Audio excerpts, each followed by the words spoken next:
Bonjour et bienvenue dans Kino Culte, le podcast Deep Cut, Deep Cult. Je suis votre hôte Johnny Guitar Weber et mon cowboy samouraï est... Il c'est bon le faucheux, qu'inocculte, wanted dead or alive. Et aujourd'hui, tout ce que vous avez toujours voulu savoir, ou presque, sur Soleil Rouge, 1971, réalisé par Terence Young. Sans jamais oser le demander, bien sûr. Ravi de te retrouver, mon vieux ciné pilgrim, pour repartir dans l'Ouest, le faux, avec cet étrange film amalgame de plusieurs genres, sinon culte, car la définition du mot culte, on va en parler un peu plus tard, peut-être un peu élastique, mais en tous les cas un peu tombé dans l'oubli, bien que tu m'as dit qu'il passait souvent à la télévision, mais on va essayer aujourd'hui, donc en parlant, de le ramener dans la lumière, parce que moi je l'ai vraiment découvert, j'avais vu quand j'étais petit, mais je l'ai vraiment redécouvert pour cette émission, et j'ai passé un très bon moment, comme nous l'allons découvrir dans un instant, mais pour l'instant, comme d'habitude, Philippe, le podcasteur des Hautes Plaines, nous résume le film, le fameux pitch, comme si nous étions un gros producteur belge une fois, dans un ascenseur entre deux étages. Au Far West, une bande de hors-la-loi attaque un train qui lui-même transporte un ambassadeur japonais avec un sabre d'or qu'il doit remettre au président. Évidemment, les saligots volent le sabre, et surtout un des deux, Alain Delon, qui trahit son chef Charles Bronson et s'enfuit avec le sabre.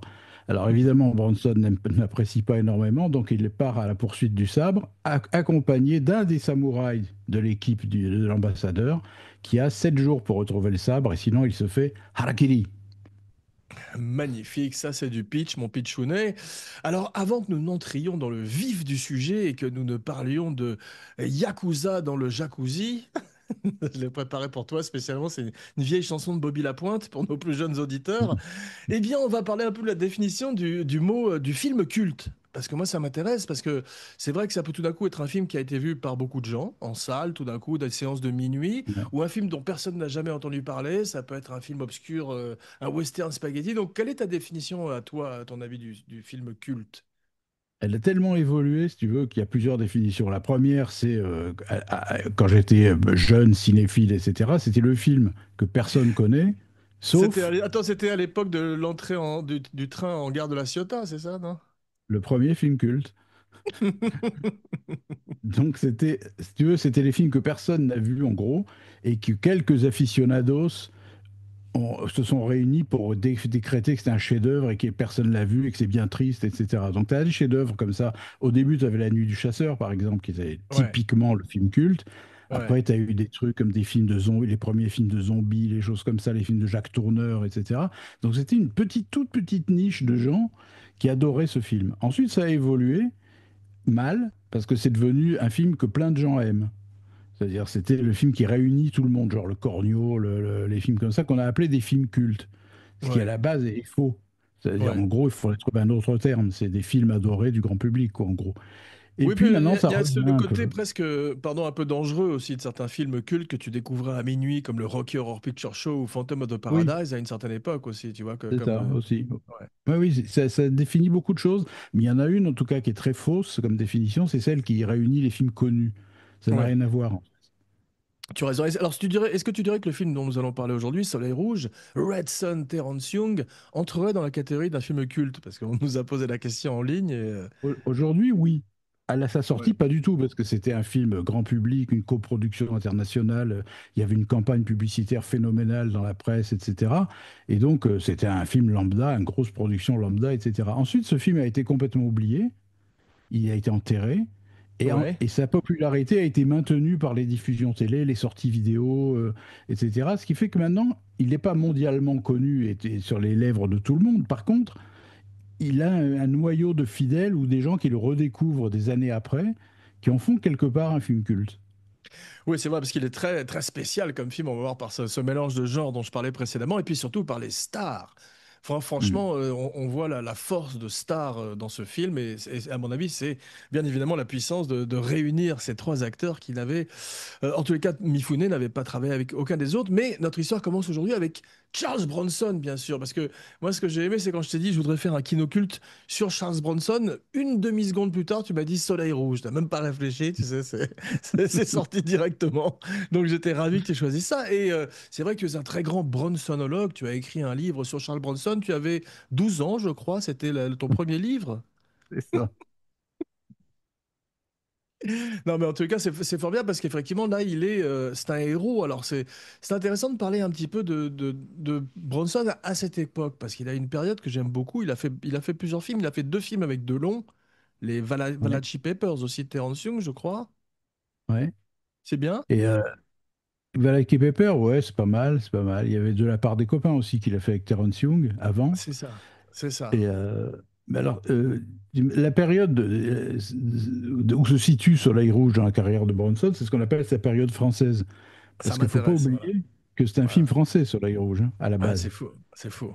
C'est un film hispano-italo-japonais quand même. Ouais. Donc, mais à la base français. Et donc, il y a eu une période comme ça où il a enchaîné 8 10 films en Europe, avec des coproductions, mais toujours avec une partie financée par la France. Donc, c'était une espèce de méga star française, pas du tout américaine, du tout, du tout, mais méga star française, italienne et japonaise, ce qui explique le montage financier de Soleil Rouge, puisqu'en fait, le producteur Robert Dorfman avait réuni trois stars pour le marché japonais. C'est drôle. Alain Delon, qui est, comme tout le monde le sait, un demi-dieu au Japon. Ouais. Euh, Bronson, qui depuis Il était une fois dans l'Ouest, était installé comme une nouvelle star au Japon aussi, et Toshiro Mifune, qui était l'empereur des acteurs japonais depuis déjà 20 ou 30 ans.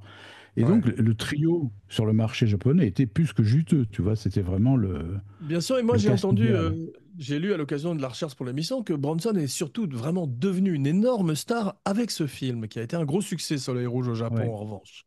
Oui, c'est ça, c'est parce qu'il s'est internationalisé. Il a quitté le public français, Ouais, uniquement français qu'il avait, et ouais, italien, ouais. pour s'internationaliser. Et Soleil Rouge est sorti aux États-Unis, il n'a pas cartonné du tout. Mais par contre, il y a plein de gens qui ont remarqué le film et qui ont remarqué que Bronson avait le premier rôle, ce qui était Ouais. pour eux une révélation. Et ça lui a donné ses pubs pour le parfum au Japon, pour Mandom, qui sont extraordinaires, où il est torse nu avec une pipe, et que je recommande à tous nos auditeurs sur Et YouTube. qu'il a Mandom. tourné juste avant, il a tourné juste avant Soleil Rouge, dans la Ah, c'est foulée. drôle. Enfin, C'est il a étonnant. enchaîné sur Soleil Rouge.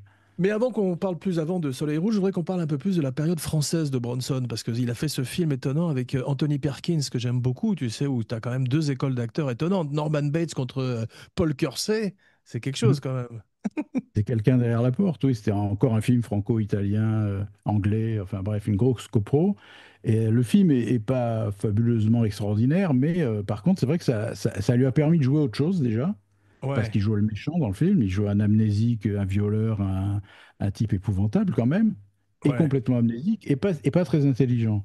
Et ouais, c'est Perkins qui avait endossé le rôle principal, quoi, disons. Bronson était ouais. l'antagoniste, et il a fait, mais en France, il a fait surtout Le Passager de la pluie de René Et Clément. Il a fait voilà, Adieu l'ami voilà, avec Delon. ouais. Qu'est-ce qu'il a fait d'autre? Il a fait pas mal enfin, des trucs intéressants, en tout cas, où il a essayé des choses.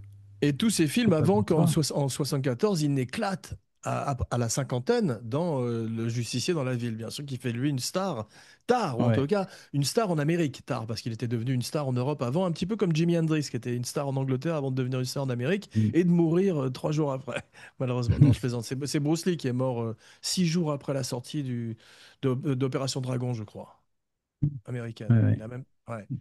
Donc Mais c'est Bronson n'est vrai pas mort, évidemment. Bronson n'est pas mort. Il avait beaucoup capitalisé sur son succès européen. ouais, Et aux États-Unis, il y a eu ce miracle qui était Death Wish, un justicier dans la ville, et ouais, que, hélas, il a dilapidé très rapidement, quoi. C'est-à-dire qu'il a commencé à tourner des séries B, des films uniquement montés sur son nom, qui n'étaient pas fameux. Et ouais. ça, petit à petit, on a vu sa popularité s'éteindre. Et c'est très dommage, parce qu'il arrivait enfin là où il voulait. C'est-à-dire que c'est un bon acteur, je trouve, moi, parce que même quand il fait l'architecte dans Death Wish, même si c'est pas l'architecte le plus convaincant du monde, il y a quand même un voyage vers la violence qui est intéressant. Et je trouve il est passé à côté de certains films. Moi, j'aurais aimé le voir dans un Tarantino. Bon, il a fait effectivement ce film avec Sean Penn où il a un tout petit rôle, mais Hmm. on aurait voulu qu'il donne un autre tournant à sa carrière plutôt que de faire 10 Death Wish. Je du Cissé dans la ville où il est le plus en plus vieux. T'as vu, à la fin, il y avait une parodie des Simpsons pour Death Wish 14 et c'était lui qui était dans un lit d'hôpital et il disait simplement I wish I was dead. J'aimerais être mort. Tu vois ce que je veux dire. Donc c'est Oui, un oui, peu bah, triste, mais ouais, c'est quand même arrivé trop tard son volontariat, c'est-à-dire ouais. il avait déjà la cinquantaine, il pouvait pas durer éternellement parce qu'il fallait lui trouver des rôles adaptés à Ouais, ses mais regarde, personnalités. quelqu'un comme. Bon, c'est vrai que c'était un action man, donc c'est plus compliqué. Il avait ce corps extraordinaire. Mais De Funès ou Hopkins, qui ont éclaté tard aussi, ont réussi à donner pendant 15 ans quand même une Oui, force à leur carrière après cette découverte sur le tard. Mais tu as raison, Bronson, c'est un autre registre. Et à propos de grands acteurs, moi, ce qui m'intéresse, c'est ce retour entre les films de samouraï et les films de cow-boy, puisqu'on commence avec Toshiro Mifune et des films comme Les Sept Samouraïs, qui ensuite deviennent Les Sept Mercenaires. Et tout d'un coup, on ouais. reprend Toshiro Mifune qui arrive dans un western spaghetti. Un western Et sushi, spaghetti avec, et baguette. oui, et puis une des premières scènes du film, quand tu as le train qui s'arrête, le samouraï qui descend sur le quai et qui échange un regard avec le cow-boy, le Ouais, hors-la-loi qui attend sur le ouais, quai, tout d'un ouais, coup, tu réalises que c'est les sept mercenaires face aux sept samouraïs. Parce que ouais. Bronson était dans les sept mercenaires, donc c'est un raccourci saisissant quand même. C'est Le- extraordinaire. Et ce film hybride, ce mélange de genres est très moderne parce que tu ferais ça aujourd'hui, ça pourrait être un truc à la Tarantino ou tous ces films, tu sais, qui mélangent comme ça ce côté kung-fu, spaghetti, on dirait un rêve érotique de Quentin Tarantino par moment quand même, ce film. C'est vrai, c'est vrai. Oui, oui, c'est un melting pot hallucinant. L'actrice principale est suisse, un américain, un japonais, un français Ouais, euh, qui joue, qui joue un gambler français qui s'appelle on va La Main parler, Gauche. on va parler de Son nom lui. est gauche. C'est Non, très il est assez, il surprenant. est assez, il est vraiment étonnant le film. Mais on parle de mélange de genres, mais il y a un truc que j'ai été étonné que ça n'ait jamais été porté à l'écran justement par un Tarantino ou un Robert Rodriguez quelconque.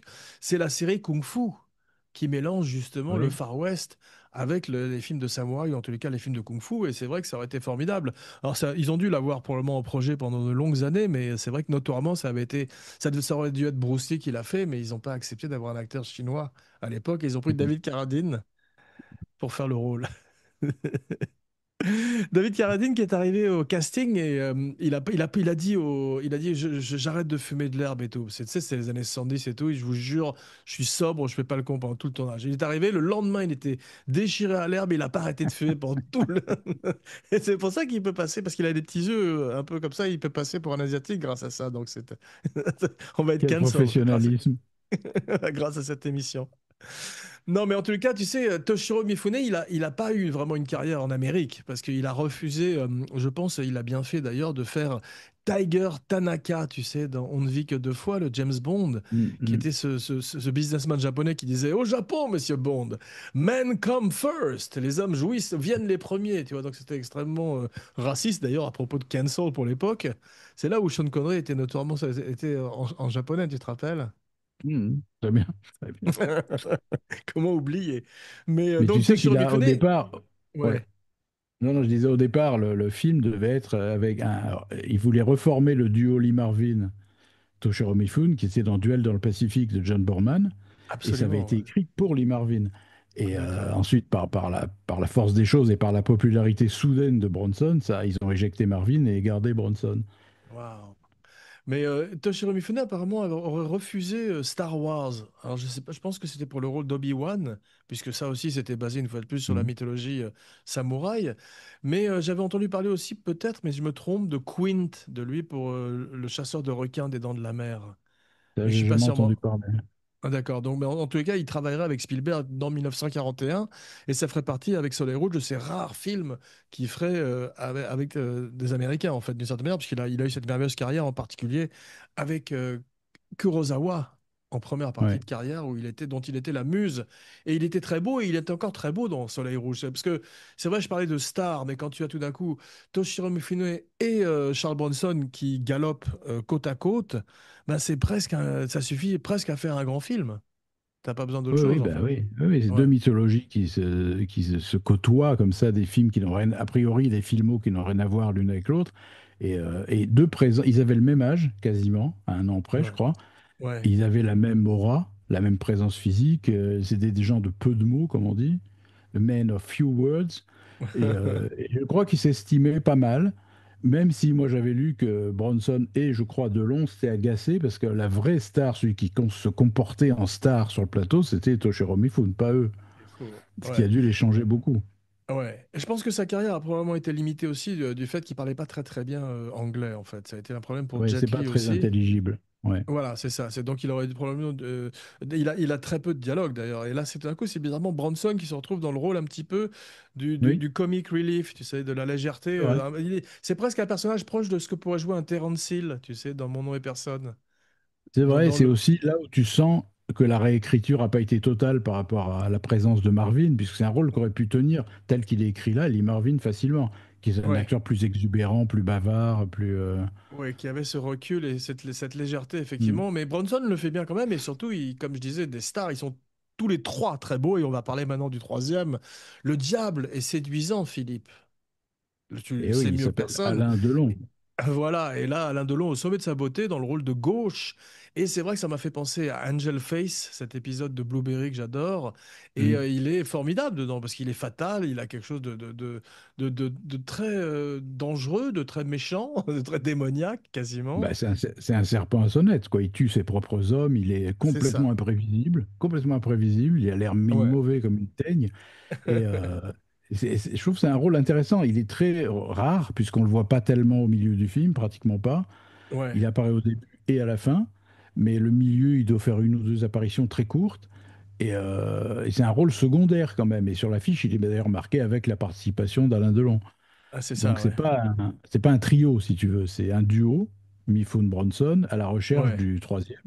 C'est ça, mais il est Et, pas loin de voler un petit peu à la manière du Joker, toutes les scènes dans lesquelles il est, parce qu'il a ce look. D'abord, je trouve qu'ils ont tous les trois un look magnifique. Je sais pas qui a fait les oui, costumes. c'est vrai, c'est Mais vrai, c'est vrai. Bronson a un blouson extraordinaire, mais Avec tu des pourrais le voir franges. dans un magazine de mode, avec ouais, mais un peu sombre et tout, des belles chemises en jean, et ce manteau avec ce col en fourrure qui est superbe, qui ressemble, vraiment, il a un look génial. Et Delon a un très beau look. Je parlais de Fil de fer le faucheux, mais c'est ce fameux look noir, tu sais, et blanc, qui lui va à merveille. Parce qu'en plus, le plus important, on avait défini ça quand on parlait de Rio Bravo dans le passé, c'est que c'est très important pour un acteur quand tu joues un cowboy de bien choisir ton chapeau. Ce qu'avait raté Daniel Craig sur Cowboy and Aliens, où il avait une espèce de grand truc qui descendait trop bas et c'était ridicule. Eh bien là, Delon a très bien choisi son chapeau et Bronson aussi, qui sont pas nés de la dernière pluie en termes de western et Ouais. ça leur fait un look merveilleux. Et tout d'un coup, tu as ce samouraï qui à un moment a une couche culotte. C'est quand je parlais de Yakuza de Oui. Yakuza de Yakuza dans le jacuzzi, c'est pas facile à dire. Et ben il prend quand même un bain, t'as vu, dans une espèce de petite piscine naturelle dans la montagne. Il a dû avoir froid. Ouais, ouais, ouais. Et t'as vu qu'il est Toshiro Mifune a exactement le même look que dans les deux films de Kurosawa, Sanjuro et Yojimbo, qui étaient en Ouais, noir et blanc. Mais par contre, il avait exactement la même tenue. Et c'est extraordinaire. ouais, ouais. Et Mais tu as c'est vrai remarqué le que gant, ouais. tu as remarqué le gant de Delon Ah qui a ouais, des ouais, ouais. tailles qui tuent. Il a l'index est coupé, l'index gauche est coupé Ah ouais, pour la bien gâchette. sûr. Ah, c'est drôle. Ça, c'est génial. C'est un détail C'est des, formidable. c'est des petits détails formidables, effectivement. Mais quand on voit comment Mifune bouge avec son sabre, on sent effectivement toute la maîtrise des films qu'il a pu faire avant. Et il amène une façon de jouer très différente de Bronson, qui a ce recul et ce sourire. Et je te dis qu'il y a plus de légèreté qu'on peut lui connaître dans certains films. Et je Ouais, trouve qu'il ouais. est vraiment formidable. Ouais, tous. Mais d'ailleurs, Bon, ouais, non, non, je pardon. disais, malgré le côté exotique du film, le côté bizarroïde de la production, etc., il faut quand même voir que ce qui fait la force et l'unicité, enfin, la spécificité de ce film, c'est l'amitié entre les deux mecs, entre Ouais, Bronson et Mifune. Et on regarde ouais, ouais, ça essentiellement. C'est voir c'est comment vrai, leur relation évolue c'est une jusqu'à vraie buddy l'amitié, story. jusqu'à la fraternité. C'est ça, non, absolument. Et puis, on n'a pas beaucoup parlé de Ursula Andress, qui est bien, je trouve, parce qu'effectivement, Elle est elle a bien. une scène où elle est déshabillée, on voit, on sent que c'est les années 70, c'est des films d'exploitation un petit peu, tu veux. On est en bordure de Grindhouse, un peu genre Chalaco, tu sais, aussi avec Sean Connery et Brigitte Mhm. Bardot. Mais elle est bien parce que quand même, elle joue une tough girl. Et quand elle est dans le désert avec ce beau manteau de fourrure, une fois de plus, coup de chapeau, coup de Stetson au costumier, eh ben, elle a vraiment, elle est belle quand même. C'est une figure tarantinesque, si j'ose dire. Oui, oui, très belle figure. Bon, c'est pas écrit, c'est très misogyne quand même comme écriture. Et les Ouais, ça c'est répliques de sûr. Bronson, C'est plus vrai. tu es, plus tu as toujours été, plus tu resteras. C'est C'est quand horrible, même, quoi. c'est Elle quand la même traite. des répliques qu'il faut sortir. Mais non, non, elle est bien, effectivement, elle est bien. En plus, elle retrouve Terence Young qu'il avait révélé dans Doctor No, Ah, 10 c'est ans ça, plus bah tôt. ouais, Et extraordinaire. oui, On peut parler un peu de Terence Young parce que c'est ce qu'on appelle un bon faiseur, en fait. C'est lui qui avait fait aussi L'Arbre de Noël avec Bourvil, si je ne m'abuse, et ouais, William Holden. Ouais, donc étonnante ouais, carrière, absolument. qui est passée par la France, donc aussi, et par l'Europe, ouais. Ouais, ouais, il travaillait beaucoup au studio de la Victorine. Moi, j'ai bossé avec des gens de son équipe. Tu sais, il Ouais. y avait une équipe régulière de prod, d'assistants, etc. Et c'était vraiment un type qui était adoré des équipes, vraiment adoré. Les gens Ah, l'adoraient. tu nous Et donc, l'avais il dit, mais disait pas que c'était un grand réalisateur, aucun disait ça. Mais par contre, il disait c'est un mec adorable, qui savait monter des affaires, qui savait tenir ses équipes, etc. Mais oui. personne ne m'a jamais dit il a signé des chefs-d'œuvre. C'est vrai, mais Ce en tous serait un les peu. cas, il devait être très sympathique, effectivement. Puis c'était ce qu'on appelle un bon vivant, parce que moi, mon père, qui l'a connu un petit peu, il allait dans des dîners où il l'a vu. C'est d'ailleurs, et un jour, on lui avait raconté que Terence Young était dans la cale, il tournait sur un bateau, tu vois, il était dans la cale avec des filles et avec une bouteille de champagne, et il montait simplement au moment où on allait tourner la prise, il prenait un petit peu d'eau de mer et il le mettait sur les voiles comme ça, et puis il disait moteur. Alors qu'il n'était pas du tout, il était vraiment pas du tout sur le coup. Mais c'est pas grave parce que ça donne effectivement des films qui aujourd'hui sont des mini classiques parce s'est entouré de gens comme Henri Alcan ou Maurice Ouais. Jarre qui tout d'un coup donnent une facture au film comme les plus grands western spaghetti. Quoi qu'il y a des gens qui disent que c'est pas complètement un western spaghetti. Ça aussi, que c'est peut-être Ah pas non. complètement un film culte non plus et Non, non, peut-être pas parce que non plus un western spaghetti. Ouais. C'est ça. l'Italie Ouais. n'est pas du tout majoritaire, hein. C'est surtout un film franco-hispano-italien un peu, mais c'est tourné en Espagne quand même entièrement. Ce qui Bien est, à sûr. mon humble avis, le gros défaut du film, parce Ouais. que j'aurais adoré que ça se tourne en Arizona ou alors dans la vallée de la mort ou machin, parce que là, ça se passe entièrement dehors, en Absolument. extérieur. Et Mais je trouve les paysages un peu pauvrés d'Almeria, ils sont tu as pas complètement, exaltants. complètement raison. C'est le côté Almeria qui fait justement un peu western spaghetti. Mais ceci dit, il y a des moments où ils sont allés dans la neige. Tu as vu quand même, t'as Oui, des scènes dans la montagne et tout. oui, oui. Et ça nous sort un petit peu des western spaghetti habituels où on est dans ces mêmes décors d'Armenonville. Non, non, de Dune, tu vois, Oui, de oui. mer de sable. Mais c'est vrai qu'il le tourne en même temps que Chateau's Land. Comment ça s'appelle en français, Oui, Chateau's Land? Ouais. les collines de la terreur. Ah, c'est ça, voilà, où il joue un Indien, c'est un des rares blancs qui est un peu crédible, un des rares Caucasiens, littéralement, qui est un Ouais. peu crédible en Indien avec Jack Palance, grâce à leur pommette, tu vois. Mais il est tout le temps torse nu dans Shadow's Land, et dans celui-là, il est torse nu une seule fois. Et c'est vrai Oui, qu'on voit ce corps extraordinaire apparaître, et on se rend compte qu'il est vraiment précurseur de tous les Muscleman, tous les Schwarzenegger, tous les Vin Diesel, qui s'est un petit peu laissé c'est aller ces ça. jours-ci, qui va moins à la Ouais, salle ces jours-ci. donc, si on regarde les dates, etc., il semblerait effectivement que les deux films se tournaient en même temps. Et Ouais. comme Bronson a un relativement petit rôle dans Les Collines de la Terreur, donc il a fini Soleil Rouge pendant que Winner tournait les scènes sans lui, c'est-à-dire sur ses poursuivants, qui était Waouh, l'essentiel du film, hein. Donc ils ont tourné incroyable. ça et Bronson a dû venir tourner 2 semaines probablement ou 3 semaines à la fin. Ah, c'est Il a fou. enchaîné de Soleil Rouge à Chateau's Land. Ah, c'est étonnant. Dans les trivia que j'ai lus, il n'y en a pas beaucoup sur le film, il y en a quelques-unes qui m'ont plu, notamment le fait que Toshiro Mifune était un très grand chef cuisinier. Et comme parfois sur les plateaux, tu sais, quand tu as un grand chef cuisinier, chez les acteurs ou les producteurs, ils cuisinent pour l'équipe. Et ben là, il a cuisiné pour l'équipe et il savait faire non seulement des plats japonais, mais des plats espagnols, des plats italiens, des plats français. Donc Ah c'était ouais. vraiment Ah ouais, ouais, c'était un dieu de la cuisine. Et moi, j'aurais bien aimé dîner avec Toshiro Mifune en train de préparer à manger. Et John Huston adore le film. C'est un film donc Oui, effectivement culte, comme on dit pour certaines personnes. Et Bronson arrive sur le plateau parce qu'il est déjà une star. Donc comme on a dit en Europe, il arrive avec un entourage de 16 personnes, dont sa femme, Jill Ireland, qui elle n'est pas dans le film ce coup-ci. Elle, Et c'est pas plus mal non plus, bien que je l'aime bien quand même.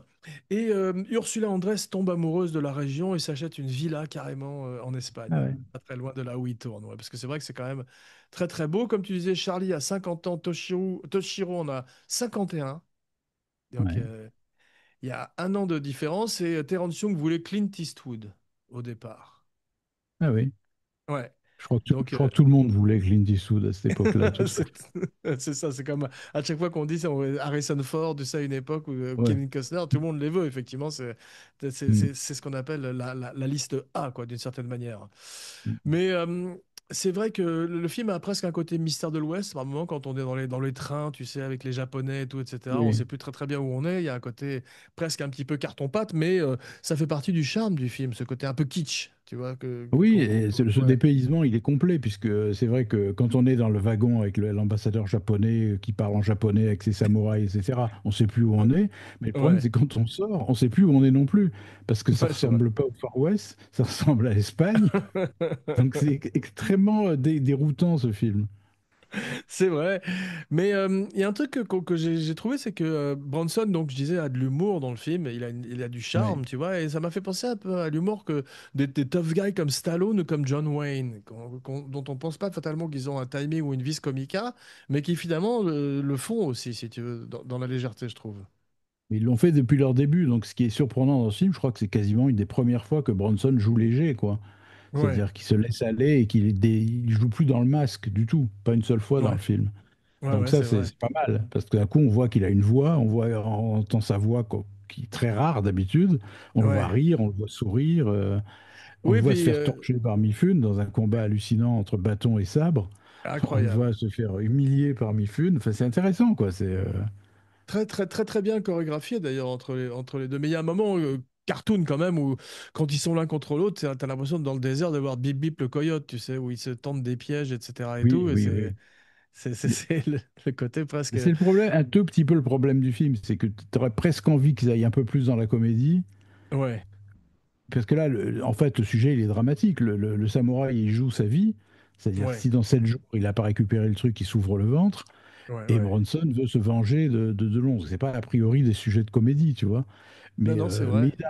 ils arrivent à rendre ça marrant, à rendre ça léger.